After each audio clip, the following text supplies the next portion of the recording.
Open the eyes of my heart, Lord. Open the eyes of my heart. I wanna see you. I wanna see you. Open the eyes of my heart, Lord. Open the eyes of my heart. I wanna see you. I wanna see you.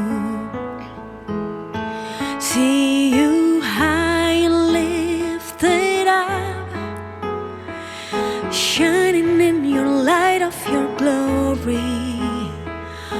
Pour out your power and love as we sing, holy, holy, holy. Open the eyes of my heart, Lord. Open the eyes of my heart. I wanna see you. Jesus, I wanna see you.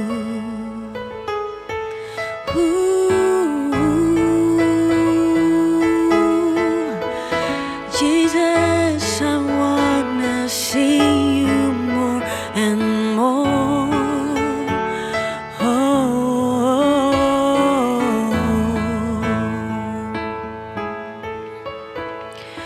Open the eyes of my heart, Lord. Ooh, open the eyes of my heart. I wanna see you. Jesus, I wanna see you. Open the eyes of my heart, Lord. Open the eyes of my heart. I wanna see you.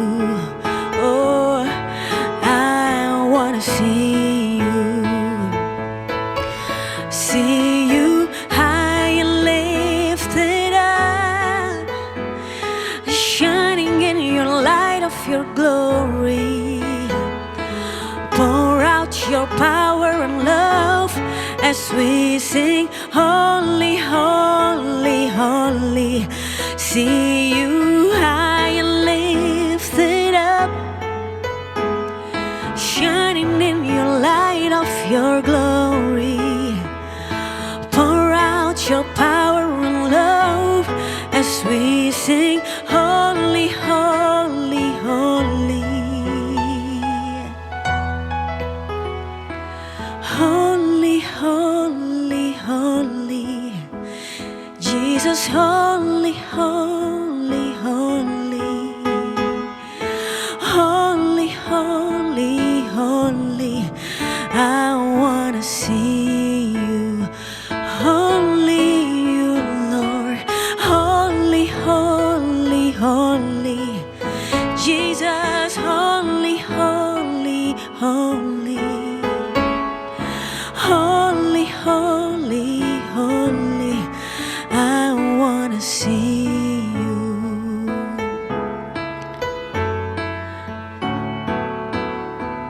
Ooh, you are holy, Jesus.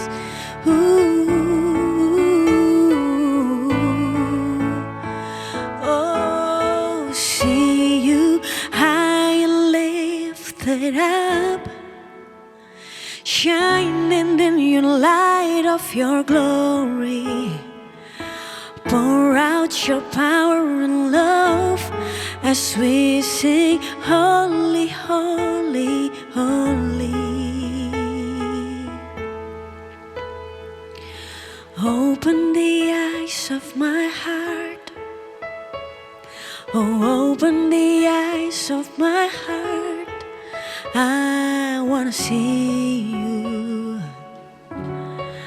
I wanna see you. Oh, I wanna see you. Jesus, I wanna see you. I wanna see you. Jesus, I wanna see you.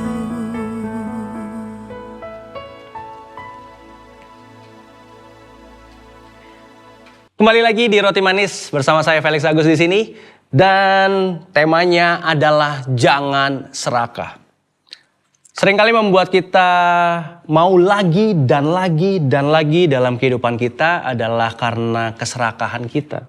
Kita nggak ngerasa cukup dengan apa yang kita punya dan membuat kita mau nambah lagi, nambah lagi, nambah lagi.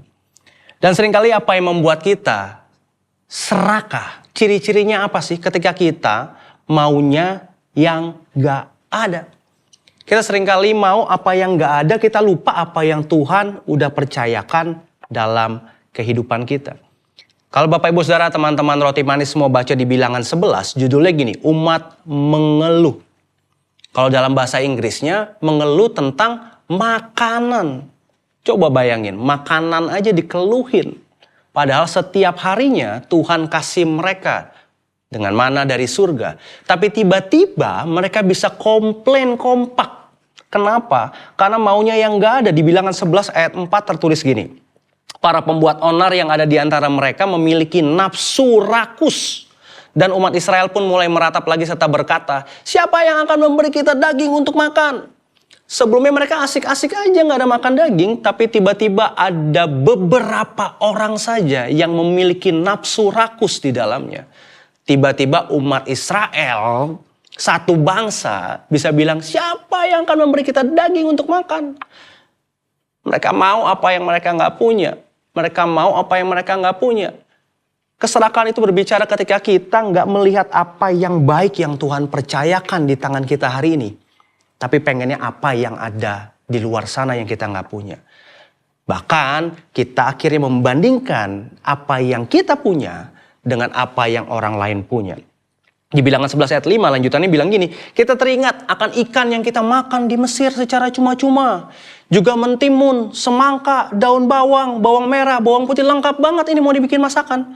Nggak tahu yang ngomong mungkin koki masakannya kali ya. Tapi intinya mereka semangat banget bandingin diri mereka dengan dulu mereka di Mesir makan semua kenikmatannya. Mereka membandingkan waktu sekarang dengan dulu waktu bersama ada di Mesir. Padahal dulu dalam penjajahan. Tapi mereka bisa memilih dijajah, yang penting makan enak, perut kenyang, mulut asik-asik. Tapi mereka lupa bahwa ada dalam penjajahan. Ketika membandingkan hidup kita dengan orang lain. Dan akhirnya di Bilangan 11 ayat 6, akan tetapi sekarang kita kurus, gak ada apapun selain mana ini yang kita lihat. Kita gak bersyukur dengan apa yang ada. Kita gak mencukupkan dengan apa yang ada. Sehingga di ayat ini bilang, 1 Tesalonika 5 ayat 18. Mengucap syukurlah dalam segala hal. Mengucap syukurlah dalam segala hal. Bukan mengucap syukurlah kalau perutmu kenyang. Mengucap syukurlah kalau lagi makan daging. Mengucap syukurlah kalau semuanya ada. Enggak. Tertulis mengucap syukurlah dalam segala hal. Kenapa? Kenapa? Ayat lanjutannya bilang, sebab itulah kehendak Allah bagimu di dalam Kristus Yesus. Kehendak Tuhan bagi kita di dalam Kristus Yesus. Sehingga apa yang memampukan kita enggak ada dalam keserakahan. Apa yang memampukan kita untuk bisa mengucap syukur dalam segala hal? Kuncinya cuma di sini. Di dalam Kristus Yesus.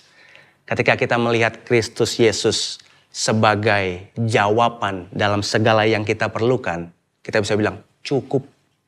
Nggak apa-apa makannya mana aja. Cukup selama Kristus ada di dalamku.